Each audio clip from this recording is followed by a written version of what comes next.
Allez bien, aujourd'hui je fais une nouvelle vidéo puisqu'on va aborder un tout nouveau point de grammaire qui est le prétérit simple. Le prétérit simple c'est quoi? C'est un temps qu'on utilise pour parler du passé en anglais. Si par exemple je veux parler d'une action qui s'est déroulée hier, je vais utiliser le prétérit. Alors il faut savoir qu'au prétérit en anglais il existe deux sortes de verbes. On a les verbes qui sont réguliers et les verbes irréguliers. La seule différence qu'il y a, ça va être la terminaison du verbe. En effet, lorsqu'on a un verbe régulier, il suffit de rajouter le suffixe ed à la fin de la base verbale. Regardez ici les deux exemples. I walk to school every day. Je vais à pied tous les jours à l'école. Walk, ça veut dire marcher en anglais. Et au prétérit, yesterday, donc hier, I walked to school. La différence que vous voyez, donc ici j'ai rajouté un repère temporel puisque je parle d'hier. Et là, j'ai rajouté le suffixe ed qui est la marque du prétérit, comme je l'ai écrit ici. Pour les verbes irréguliers, il suffit d'apprendre la liste par cœur. Donc la liste, je ne vous la donne pas, mais si vous voulez, vous pouvez m'envoyer un mail. Elle est très longue et vous verrez les verbes irréguliers petit à petit à partir de l'année prochaine.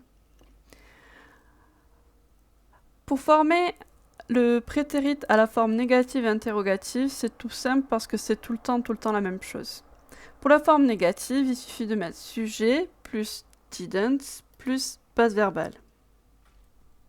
Didn't, c'est tout simplement l'auxiliaire do, qu'on a déjà vu, par exemple quand on dit I don't like chocolate, qui est au prétérit. Did, c'est sa forme au prétérit. Donc là, c'est la forme contracté, ce que je surligne. Et là, ce que je surligne là, c'est ce qu'on appelle la forme pleine. Je vous mets les deux comme ça, vous les connaîtrez tous les deux. He didn't go to the cinema yesterday. Il n'a pas été au cinéma hier. Vous remarquez bien que j'ai gardé mon auxiliaire didn't. Je vais le mettre en gras et je vais le souligner. Et que mon verbe go est à la base verbale.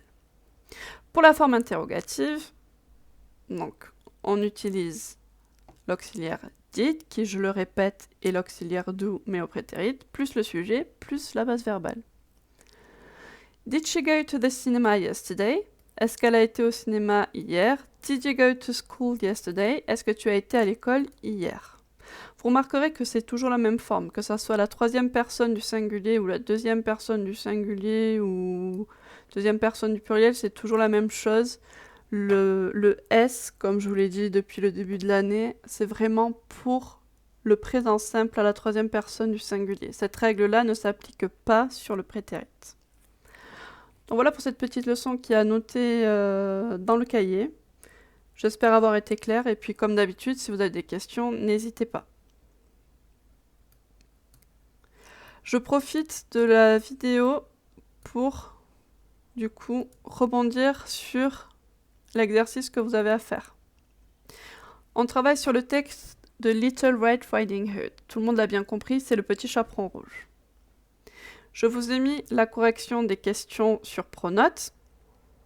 Et là, donc, pour le cours d'aujourd'hui, ce qu'il faut faire, c'est relever les verbes qui sont en jaune et les classer dans un tableau. Une colonne pour les verbes réguliers et une colonne, pour les verbes irréguliers.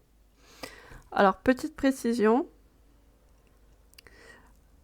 Alors, ate up, c'est le même verbe. Jumped out, c'est le même verbe. Et run away, c'est également le même verbe. Got into, même verbe. Run away, même verbe. Jumped out, même verbe. Donc encore une fois, n'hésitez pas à m'envoyer un mail si vous avez des questions. Je vous souhaite une bonne journée et un bon courage.